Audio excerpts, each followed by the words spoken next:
National Herald গোচৰৰ মূল অভিযুক্ত ৰাহুল গান্ধী আৰু সোনিয়া গান্ধীৰ বিৰুদ্ধে ভাৰতীয় জনতা যুৱ মৰ্চা গুৱাহাটী মহানগৰ জিলা সমিতিয়ে প্ৰতিবাদ সাব্যস্ত কৰিছে।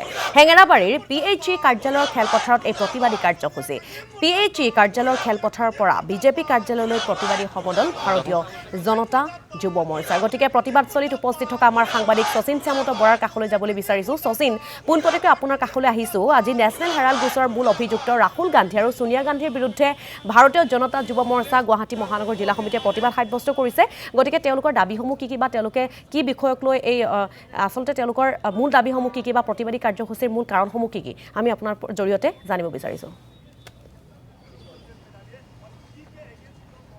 হয়, নিশ্চয়কৈ চাওক, চৰ্চাত যিটো নেশ্যনেল হেৰাল্ড, সেই নেশ্যনেল হেৰাল্ড যিটো দুৰ্নীতি বা কেলেংকাৰীৰ বিৰুদ্ধে ইতিমধ্যে ED অৰ্থাৎ এনফৰ্চমেণ্ট ডাইৰেক্টৰে সোনিয়া গান্ধী তাৰ সমান্তৰালকৈ ৰাহুল গান্ধীৰ বিৰুদ্ধে চাৰ্জশ্বিট দাখিল কৰিছে। আৰু কালিৰ দিনটো আমি দেখিলোঁ যে সমগ্ৰ দেশৰ বিভিন্ন প্ৰান্তত প্ৰতিবাদ হ'ল। আৰু আজিৰ দিনটো দেখিবলৈ পোৱা গৈছে যে BJYMৰ নেতৃত্বত প্ৰতিবাদী কাৰ্যসূচী ৰূপায়ণ কৰা হৈছে। আমি পৰিৱেশটো দেখুৱাইছোঁ। এয়া হেঙাৰীবাৰীৰ যিটো PHCৰ মুখ্য কাৰ্যালয় খেলপথাৰ আছে, খেলপথাৰৰ পৰা পোনে পোনে বৰ্তমান সময়ত যে হেঙেৰাবাৰী তেখেতসকলৰ যিটো বিজেপিৰ কাৰ্যালয় আছে, কাৰ্যালয় তেখেতসকলে সমদল উলিওৱা হৈছে, প্ৰতিবাদী সমদল আমি দেখুৱাইছোঁ। মহানগৰ তাৰ সমান্তৰালকৈ বিভিন্ন নেতাকৰ্মীসকলে এনেদৰে অংশগ্ৰহণ কৰিছে। বৰ্তমান সময়ত অলপ কথা পাতিবলৈ চেষ্টা কৰিম। দেখিবলৈ পোৱা গৈছে যে সমগ্ৰ দেশজুৰি কংগ্ৰেছেও কালিৰ দিনটো প্ৰতিবাদ কৰিছে আৰু আজিৰ দিনত আপোনালোকে প্ৰতিবাদ কৰিছে। আচলতে এয়া অতি লাজৰ কথা, পৰিতাপৰ কথা যে ভাৰতৰ এটা ৰাজনৈতিক দলৰ দুজনকৈ মুখ্য ৰাজনৈতিক নেতাৰ ওপৰত EDয়ে চাৰ্জশ্বিট ফাইল কৰাৰ পিছত তেখেতসকলে এতিয়াও লুকুৱাই ৰাখিছে তেওঁলোকৰ দুৰ্নীতিৰ কথা।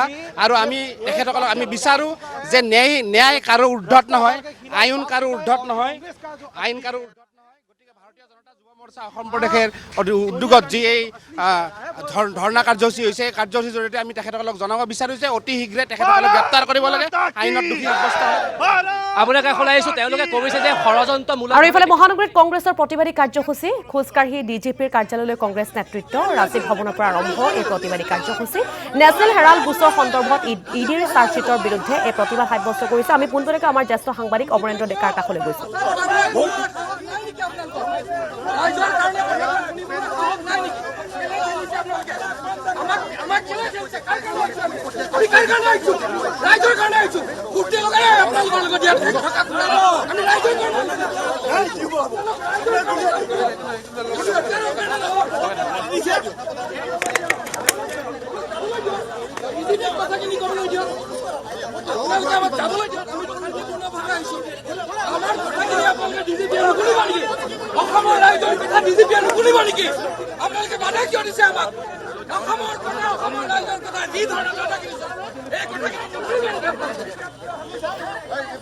আৰু যিটো প্ৰতিবাদস্থলীত উপস্থিত আছে আমাৰ জ্যেষ্ঠ সাংবাদিক অমৰেন্দ্ৰ ডেকাৰ কাষলৈ আমি পোনপটীয়াকৈ গৈছোঁ।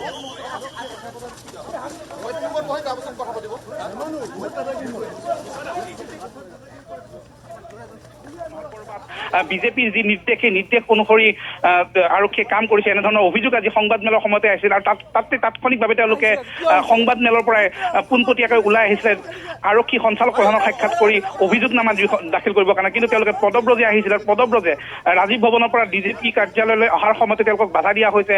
যেতিয়া কাৰ্যালয়ত প্ৰৱেশ কৰাৰ চেষ্টা কৰিছে, ৰাজপথতে তেওঁলোকক বাধা দিয়া হৈছে আৰু ৰাজপথত বাধা দি টনা আজোৰা কৰা হৈছে। সেই পৰিৱেশ আমি আপোনালোকক দেখুৱাইছোঁ। এইখিনি মুহূৰ্তত আমি উলুবাৰীৰ আৰক্ষী সঞ্চালক প্ৰধানৰ পৰা অসম আৰক্ষীৰ মুখ্য কাৰ্যালয়ৰ সন্মুখৰ পৰা এই দৃশ্যাৱলী আপোনালোকক দেখুৱাই আছোঁ। কি এক পৰিস্থিতিৰ সৃষ্টি হৈছে। প্ৰদেশ কংগ্ৰেছৰ সভাপতি ভূপেন বৰা, সাংসদ প্ৰদ্যুৎ বৰদলৈ তেওঁলোকে আজি যুটীয়াভাৱে এখন সংবাদমেলৰ আয়োজন কৰিছিল আৰু তেওঁলোকে অভিযোগ কৰিছিল স্পষ্টকৈ যে তেওঁলোকৰ যি মনোনীত প্ৰাৰ্থী, পঞ্চায়ত নিৰ্বাচনত বহুকেইগৰাকী মনোনয়ন প্ৰাৰ্থীক তেওঁলোকে আচলতে আৰক্ষীৰ হতুৱাই বিজেপিয়ে বিভিন্ন ধৰণৰ ভয় ভাবুকি দিয়া হৈছে। তেওঁলোকৰ মনোনয়ন পত্ৰ প্ৰত্যাহাৰৰ কাৰণে জোৰ দি থকা হৈছে।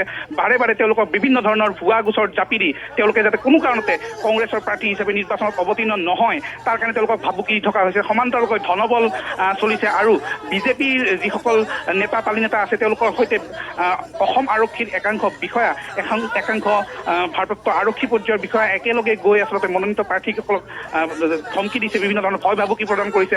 আৰু ইয়াৰে প্ৰতিবাদত তেওঁলোকে আজি এখন সংবাদমেলৰ আয়োজন কৰিছিল। আৰু যুটীয়া সংবাদমেলৰ পিছতে এইদৰে তেওঁলোকে আৰক্ষী সঞ্চালক প্ৰধানক অভিযোগ পত্ৰ দাখিল কৰিবৰ কাৰণে পদব্ৰজে ওলাই আহিছিল। আৰু পদব্ৰজে ওলাই অহাৰ সময়তে আৰক্ষী সঞ্চালক প্ৰধানৰ মুখ্য কাৰ্যালয়ৰ সন্মুখত অসম আৰক্ষীৰ প্ৰধান কাৰ্যালয় তাৰ সন্মুখতে মুহূৰ্ততে এইদৰে বাধা প্ৰদান কৰা হৈছে আৰু তাৰ পিছতে এনেধৰণৰ পৰিৱেশৰ সৃষ্টি হৈছে। এইখিনি মুহূৰ্তত আমি পোনপটীয়াকৈ দেখুৱাইছো এই দৃশ্যাৱলী। প্ৰদেশ কংগ্ৰেছৰ সভাপতি ভূপেন বৰা, সাংসদ প্ৰদ্যুৎ বৰদলৈ আৰু কেইবাগৰাকীও নেতা আছে। তেওঁলোকৰ আজি আচলতে ইয়াত কোনো আনুষ্ঠানিক তেওঁলোকৰ প্ৰতিবাদ সাব্যস্ত নাছিল। মই প্ৰদ্যুৎ বৰদলৈ নিজৰ পোহনীয়া বৃত্ত হিচাপে মেলি দিছে আৰু তেওঁলোকৰ কোনো ৰাজহাড় নাই। তেওঁলোকে কংগ্ৰেছৰ মানুহৰ ওপৰত জঁপিয়াই পৰিছে কোনো ধৰণৰ কাৰণ নোহোৱাকৈ।